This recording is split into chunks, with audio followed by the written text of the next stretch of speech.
రాజకీయంగా సమానత్వాన్ని సాధిస్తున్నాం. భారత రాజ్యాంగం మనకి ఇచ్చింది ఏమిటంటే రాజకీయ సమానత్వం, పొలిటికల్ ఈక్వాలిటీ. ఎందుకంటే 1 మ్యాన్ 1 ఓట్ 1 వాల్యూ అని చెప్పినారు కాబట్టి, అది కూడా అంబేద్కర్ చెప్పినాడు కాబట్టి. కానీ సామాజిక ఆర్థిక రంగాల్లో అసమానత అలాగే ఉంటుంది.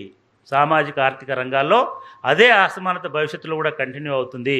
రాజకీయాల్లో ఒక మనిషికి ఒక ఓటుకు ఒక విలువ అనే అటువంటి సూత్రాన్ని పాటిస్తాం. కానీ మన సామాజిక ఆర్థిక నిర్మితి మూలంగా ఒక మనిషికి ఒకే విలువ ఇవ్వడానికి నిరాకరిస్తున్నాం.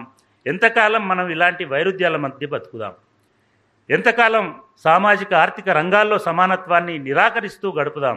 సుదీర్ఘకాలం మనం ఇలాగే సమానత్వాన్ని నిరాకరిస్తూ పోతే మనం ప్రజాస్వామ్యాన్ని ప్రమాదంలోకి నెట్టేసిన వాళ్ళం అవుతాము.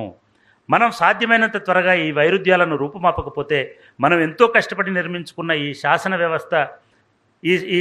వ్యవస్థ అది నిర్మించినటువంటి రాజకీయ ప్రజాస్వామ్య సౌధాన్ని అసమానతలతో కునారిల్లుతున్నటువంటి ప్రజలు ఏదో ఒక రోజు కుప్పగూల్చుతారు అని అంబేద్కర్ ఈ రాజ్యాంగాన్ని పార్లమెంటుకు మొత్తం ఉన్నత సభకి, ఇందాక శ్రీధర్ గారు నాతోటి ఈ విషయాన్ని గుర్తు చేశారు. ఇందాక ఆ రోజు last speech of Ambedkar as a drafting committee chairman of Indian constitution, ఈ వార్న్ ఇండియన్ గవర్నమెంట్